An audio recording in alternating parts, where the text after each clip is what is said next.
So you look a little bleary-eyed. Spurge decided last night. Okay, so I'll just let you walk through what you decided to do after the Suns won and why you're bleary-eyed and look a little rough this morning. Definitely a little rough this morning. Didn't charge my phone, was late to a car dealership appointment, but that's beside the point. So last night, I'm sitting out at Whiskey Row, just watching the game. First off, I ended up writing the game story. Things happen. A lot of fun there. I was able to write it on my phone, so I was pivoting there. Then I was scrolling through Twitter with my friends, and we're like, hey, there's this guy.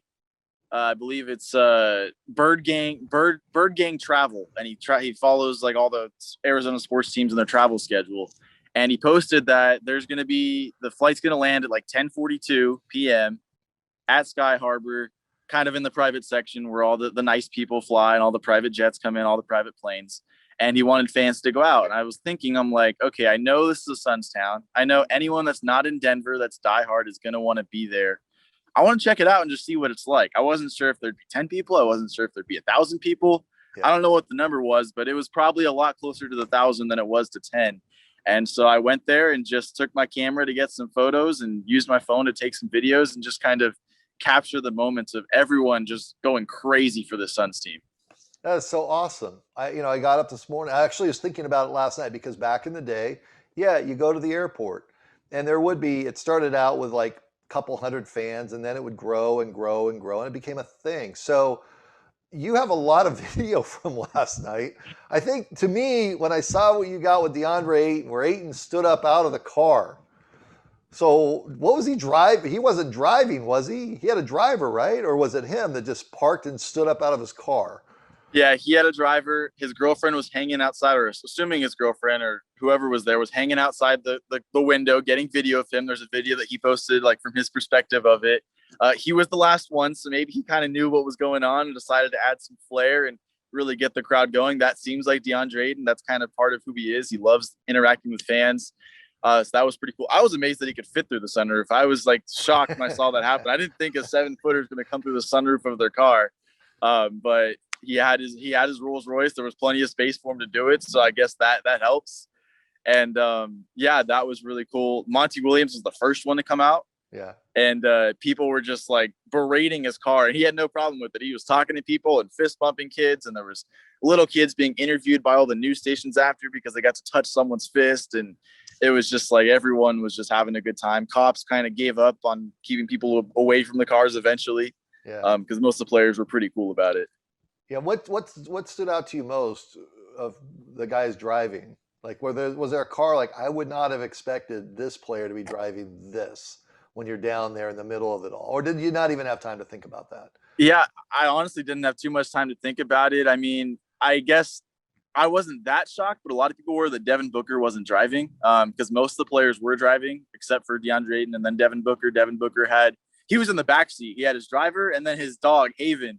His big dog, Haven, was in the passenger seat riding shotgun. So that was pretty shocking to me. Like Devin Booker wasn't even riding shotgun. His dog was. That's how cool the dog is. And so that was pretty cool to see. But I didn't know that Monty was a Dodge Ram guy. I mean, I guess that stands out. I wasn't expecting him to be a Dodge Ram guy, but he was. It was pretty souped up, which was cool. But yeah, it was just a whole experience seeing all of them come out. Was there a player that stuck around that you were like, wow, that's cool, this guy who's not really the main guy? That Jay Crowder.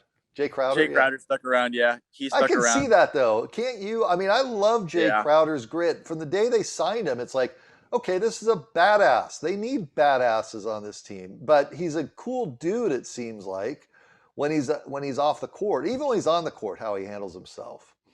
Yeah, Jay Crowder, I'm not surprised. I mean, he's been made available for all 7 wins after each game. He's been the one that's talked every single time. So I'm not really surprised. But he stuck around for a bit. Mikal Bridges was someone that people were like really excited to see. And he kind of did his thing. He posted like videos on his Instagram story about the experience. Torrey Craig too. Torrey Craig was very into it. He was like blown away on his Instagram. You could see. So when you look back from everyone's perspective on the outside, they're like, oh, it's Torrey Craig, sweet.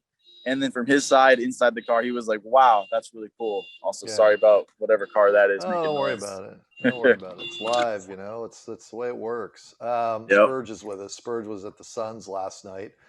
Was it last night or this morning? I mean, I saw your stuff this morning, so I'm guessing midnight, 1 a.m., 2 a.m.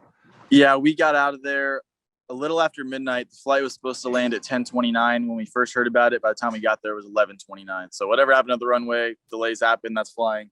Yeah. But fans weren't even phased by it. They were ready to stick around, and chants were going on and off. Anytime a TV camera went on, people were going crazy. Yeah. Die down for a couple of minutes and then go crazy again. And it was a whole experience. But everyone that was there was just glad to be there. You had fans holding things up from the paper from '93. Yep.